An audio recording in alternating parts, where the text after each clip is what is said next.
On January 7, 1610 in Italy, the renowned Galileo Galilei observed the night sky through his telescope.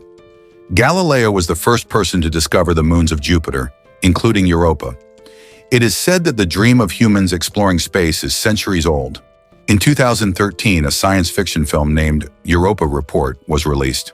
The story goes that humans hypothesized that Jupiter's moon, Europa, was covered in ice, and that beneath the ice there could be water. Where there is water, there is a possibility of life. For a long time, humans have been searching for life beyond Earth. In this story, a spacecraft named Europa is sent to Jupiter's moon. However, it was a long journey. No human had ever gone that far. The rest of the story reveals whether they reached there or not, and whether they found any signs of life. The film starts with the Europa spacecraft, which had launched from Earth. Jupiter is quite far from Earth, and it would take almost 2 years for the spacecraft to reach there. There were 6 astronauts on this spacecraft, including 2 pilots, William and Rose. William was also the captain of the ship. James and Andrew were the engineers, and Daniel and Dr. Katja were the biologists. Their mission was to go to Europa, collect samples, and bring them back to Earth. It sounds simple, but it was much more difficult. NASA scientists had recently detected some activity on Europa. They believed that Europa's core was heating up, causing the ice to melt, a process that had been going on for thousands of years. Results were starting to show on the surface, indicating there might be water and possibly life. Who knows, in the future, Europa might become a home for humans. The ice on Europa is several thousand meters thick, and it would take millions of years to melt completely. Europa is far from the sun, unlike Earth, and is a cold place. NASA and space agencies worldwide were ready for this mission. The best people were chosen, and preparations for the launch were made. The most advanced spacecraft was built because humans had never traveled this far. It would take 2 years to reach Europa and 2 years to return, meaning a total of 4 years. Since deep sleep technology had not been developed, they would have to endure the entire journey. Artificial gravity was used in the Europa spacecraft because zero gravity has adverse effects on the human body. The hope was that they would return safely to Earth. The rocket successfully launched, and the journey towards Jupiter began. The whole world watched this mission with great interest as humanity was taking a significant step forward. James often recorded videos for his children. The initial days passed well, and the Europa spacecraft was functioning correctly, maintaining contact with Earth. However, 6 months later, an accident occurred, causing the communication to break. 6 months in space, especially on such a long journey, is extremely challenging. Although they were trained for such situations, they were still human. James missed his children and wife a lot, and he always made videos for them.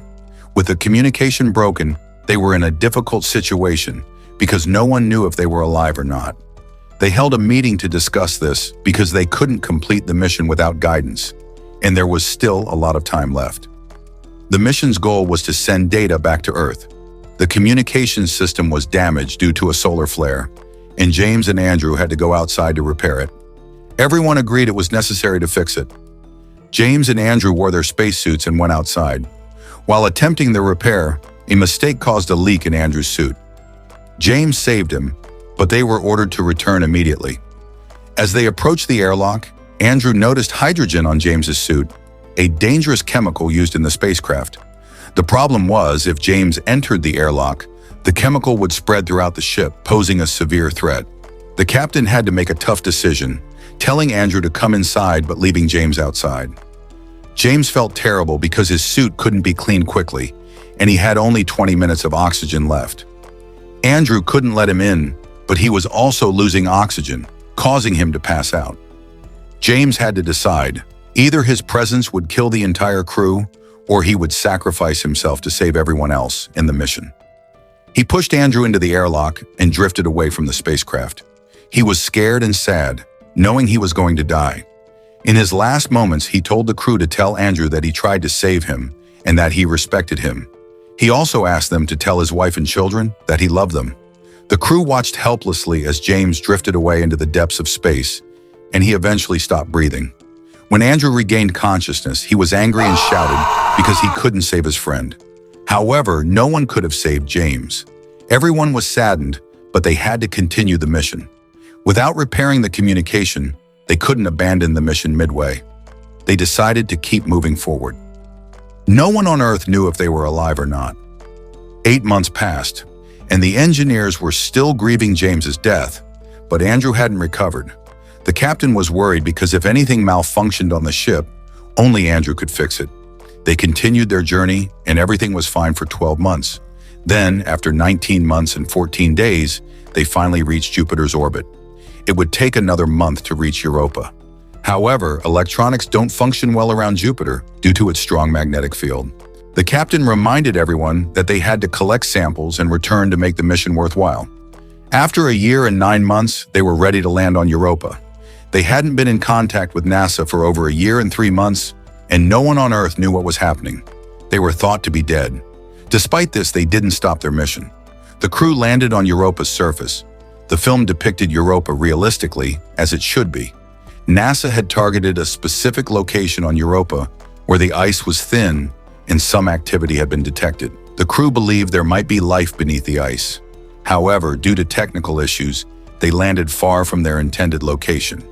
The ice there was thick and they couldn't drill through it. They decided to start drilling at their current location, knowing the ice was several thousand meters thick. Daniel began the drilling. The crew had been on Europa for 15 hours. Ever since they entered Jupiter's orbit, they faced various system malfunctions.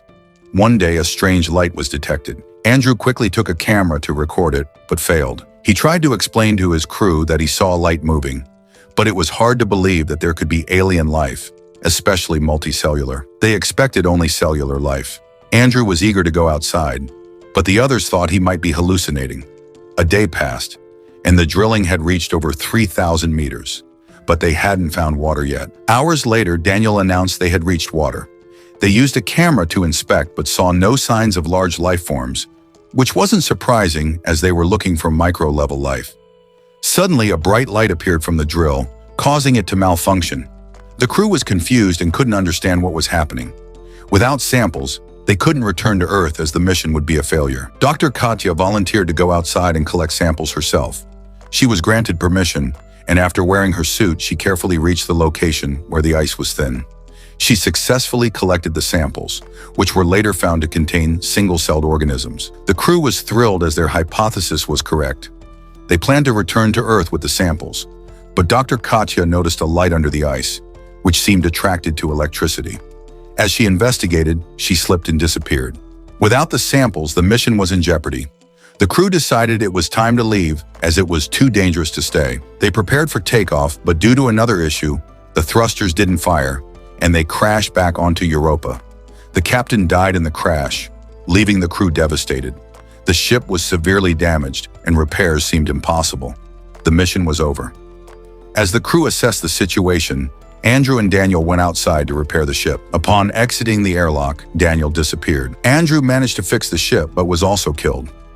In the end, Rose attempted to take off, but water started flooding the ship, and a strange, luminous creature attacked her. This was the last recorded footage of the Europa mission. Months later, NASA received the data, leaving the world shocked and puzzled about what happened to the crew. It was hard to comprehend that there were life forms on Europa, vastly different from anything on Earth. These creatures seemed to thrive on electricity, radiation, and light. Humanity wasn't prepared for such a discovery, and the technology available was inadequate. NASA concluded that it would take many years to return to Europa. This film ends here. If you enjoy space travel, this movie is quite engaging as it is realistically portrayed. The idea of monsters in the water is fictional, but the possibility of life in water is scientifically plausible. That's it for today's video. Make sure to like and subscribe to watch more interesting recap videos. Thanks for watching.